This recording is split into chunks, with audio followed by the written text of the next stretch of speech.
Hello ఎలా ఉన్నారు welcome to Sujiram world. ఈరోజు నేను ఎన్నో ఆరోగ్య ప్రయోజనాలు ఉన్న హెల్దీ లడ్డూను ఎలా చేయాలో చూపిస్తున్నాను। ఈ లడ్డు రోజుకి ఒకటి తింటే చాలు మనకు కావాల్సిన ఎనర్జీ వస్తుంది। ఈ లడ్డూను ఈవినింగ్ స్నాక్ లా గానీ లేదనుకుంటే పిల్లలు స్కూల్కి వెళ్ళేటప్పుడు బాక్స్లో పెడితే పిల్లలు చాలా ఎనర్జీగా ఉంటారు। ఇప్పుడు ఈ డ్రై ఫ్రూట్ లడ్డు ఎలా చేయాలో చూద్దాం। ముందుగా స్టవ్ ఆన్ చేసి ప్యాన్ పెట్టుకొని ప్యాన్లో 1 కప్ వరకు పల్లీలను వేసి వేయించుకొని పక్కన పెట్టుకోండి। ఇప్పుడు ప్యాన్లో 2 టేబుల్ స్పూన్ల వరకు నెయ్యిని వేసి బాగా హీట్ అవ్వనివ్వాలి। నెయ్యి ఇలా హీట్ అయిన తర్వాత ఇందులో 1 కప్ వరకు జీడి పలుకులను వేసి వేయించుకోవాలి।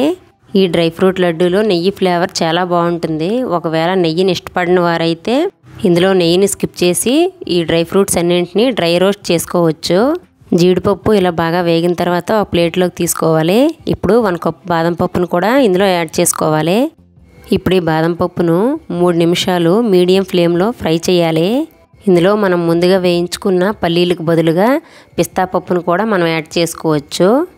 ఇప్పుడు ఈ బాదం పప్పులు కూడా బాగా వేగాయి, వీటిని కూడా ప్లేట్లో తీసుకొని ఇప్పుడు ఇందులో 3 టేబుల్ స్పూన్ల కిస్మిస్ని కూడా తీసి వేయించుకోవాలి। కిస్మిస్లు కూడా బాగా వేగిన తర్వాత వీటిని కూడా ప్లేట్లో తీసుకుందాం।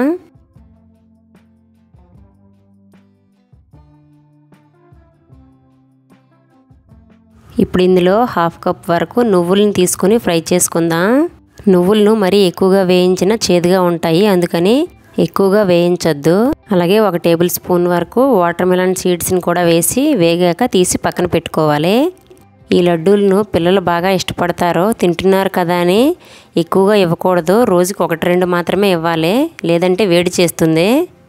ఇదే ప్యాన్లో 1/2 కప్ వరకు కొబ్బరి పొడిని కూడా వేసి వేయించుకోవాలి। ఇక్కడ నేను షాప్లో దొరికే ఎండు కొబ్బరిని తీసుకున్నాను, లేదంటే మన ఇంట్లో కనుక ఎండు కొబ్బరి ఉంటే దాన్ని సన్నగా గ్రేడ్ చేసి తీసుకోవచ్చు। ఈ ఎండు కొబ్బరి కూడా 1 నిమిషం ఫ్రై అయ్యాక ఒక ప్లేట్లో తీసుకోండి।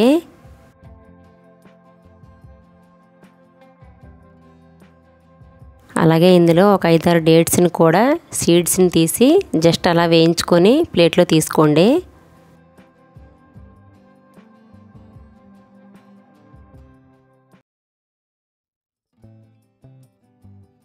ఇప్పుడు ఇందులో 1.5 కప్ వరకు బెల్లం వేసి అలాగే ఒక చిన్న గ్లాస్తో వాటర్ని కూడా వేసి పాకం రానివ్వాలి। ఈ పాకం వచ్చేలోపు మనం ముందుగా జీడిపప్పులను బాదం పప్పులను వేయించుకున్నాం కదా, వాటిని చిన్న చిన్న పీసెస్గా కట్ చేసుకోవాలి, లేదంటే ముందుగా మనం కట్ చేసుకొని కూడా వేయించుకోవచ్చు। ఈ లడ్డు తినడం వల్ల ఎన్నో ప్రయోజనాలు ఉన్నాయి। ఇది మన బాడీకి ఇన్స్టెంట్ ఎనర్జీని ఇస్తుంది। అలాగే ఉపవాసాలు దీక్షలు చేసేటప్పుడు చాలా నీరసంగా ఉంటుంది కదా, అలాంటప్పుడు ఈ లడ్డు ఒకటి తింటే నీరసం తగ్గినట్లు అనిపిస్తుంది। వీటిని పిల్లలకైతే తప్పనిసరిగా అందించాలి, స్కూల్కి వెళ్ళి ఆటలాడి అలసిపోతుంటారు కదా, అందుకని ఇది ఇవ్వడం వల్ల చాలా ఎనర్జీగా ఉంటారు। పెద్దవాళ్ళలో కూడా ఇప్పుడు చాలామందికి రక్తహీనత ఉంటుంది కదా, అలాంటి వాళ్ళకి కూడా ఈ లడ్డు చాలా మంచిది। జనరల్గా పిల్లలు కానీ పెద్దవాళ్ళు కానీ డ్రై ఫ్రూట్స్ తినడానికి అంతగా ఇష్టపడరు, అలాంటి వాళ్ళకి ఇలా లడ్డూలా చేసి తినిపించవచ్చు।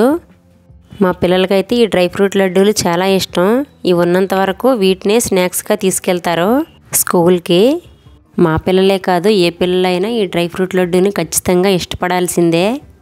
పిల్లలకి ఇలా చేసి పెట్టడం వల్ల వాళ్ళకి ఇష్టమైన హెల్దీ స్నాక్ని ఇచ్చిన వాళ్ళం అవుతాం, అలాగే వాళ్ళ హెల్త్ని కూడా కాపాడిన వాళ్ళం అవుతాం। ఈ లడ్డూతో రుచే కాదు అన్ని పోషకాలను పిల్లలకు అందించిన వాళ్ళం అవుతాం।